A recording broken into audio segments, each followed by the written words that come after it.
Let's now across to Derek Thomson, editor-in-chief of the France 24 Observers, our website which fact-checks and stays in touch with our citizen journalists. Many thanks for being with us here on France 24. Amateur footage coming out. We were talking with Rob Parsons earlier about the fog of war. You found some that has been verified, which matters, right in the suburbs of Kyiv. That's right. It's actually inside Kyiv. We're talking about the Obolonsky district, and we came across a video this morning that was shot apparently by a civilian just from his or her car. And if we can see the video and we can listen to it as well, you'll see it's just it's a relatively empty street. You can see a tracked vehicle a little bit in the distance. We don't know who that tracked vehicle belongs to, whether it could be Russian or Ukrainian, but we can hear shooting. We hear sounds of small arms fire, quite heavy sounds of small arms fire. So we know that there was combat going on there. Now, if we can take a look at a map, I can show you where this region is. It's on the northwest side of the capital, Kyiv, and it's actually within the city limits. It's called Obolonsky, and you'll see it on the map. It'll appear just on the right-hand side of the map. And it's interesting because it is within city limits. The Ukrainian authorities reported that Russian troops were fighting in that neighborhood in the morning. On the Russian side, it's interesting, they were talking about airborne troops who arrived yesterday. So if you look at the map, reporting on the fight for that airfield on Thursday. Exactly. So if you look at the map, you see Obolonsky district kind of in the middle there, and then over further west, you see Antonov International Airport. That is where that helicopter attack took place. It was a flight of dozens of Russian attack helicopters and also troop-carrying helicopters, the kind of helicopters that normally carry troops into battle. They engaged in a firefight over Antonov International Airport, and we know that they put down at least some soldiers because we've seen images that show Russian soldiers with white armbands actually on the ground at the airport. So the question is, where were those soldiers today? The Russians said that the soldiers, they landed at the airport, hooked up with other Russian troops, and were then fighting in this Obolonsky district in the northwest. The Ukrainian Defense Ministry said that the fighting was going on, and they put a message out. It was an appeal to residents in the Obolonsky neighborhood. And they said, please, citizens in the Obolonsky neighborhood, we ask you to keep us informed about the movement of military hardware. Peaceful residents, be careful. Do not leave your homes. But they also said, make Molotov cocktails and neutralise the occupier. So there does seem to be fighting that could be happening there. And then if we can see one more video later in... Make Molotov cocktails. In other words, dig in for the long haul and perhaps draw in the Russian forces to urban warfare.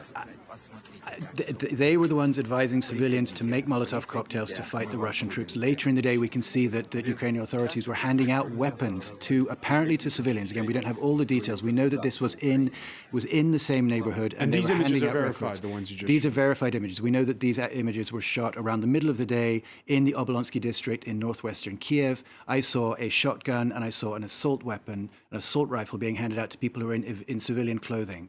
So it suggests that the Ukrainian military or the Ukrainian defense authorities are handing out guns to civilians, expecting that there might be fighting there.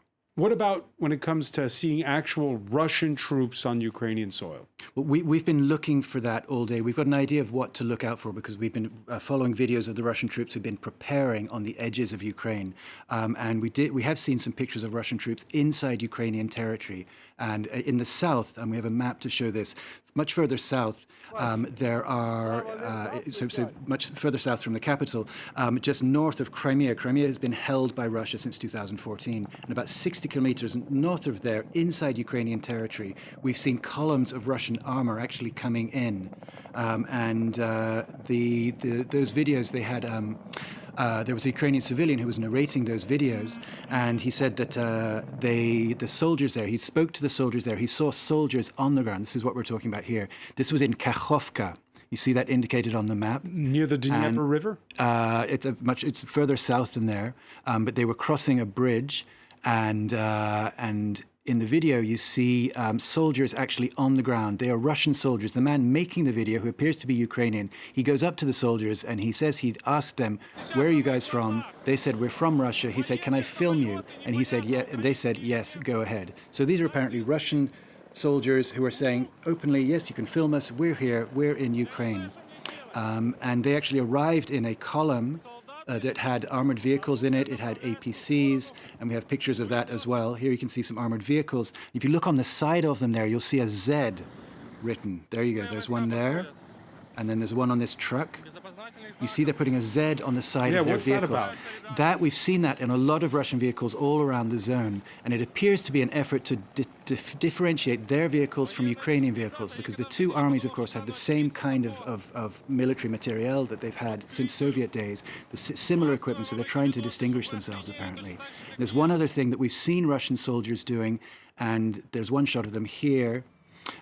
This is interesting. This is pictures that we think were in the Kyiv area. Now look at this soldier right here. You can see white armbands. This is something we saw in the south, and we've also seen in the airport that we were showing before. Russian soldiers wearing white armbands on both arms. That appears to be a sign of a Russian soldier within Ukraine. Right, so because they get their equipment from the same source, both sides. Exactly. It all comes from Soviet equipment. The weapons look very similar. One final question for you, Derek Thomson. People watching these images on social media, they're very strong at times, and there's this impulse to retweet or to like. What advice would you give to people?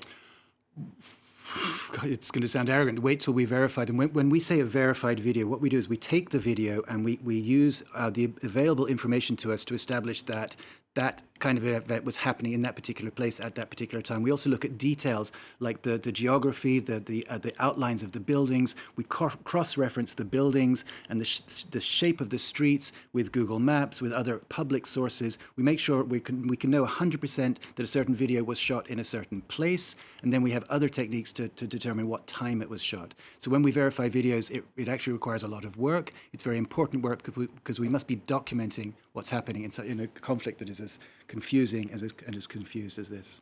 All right, many thanks. Derek Thomson from the Observer's website at France 24. Thanks for being with us.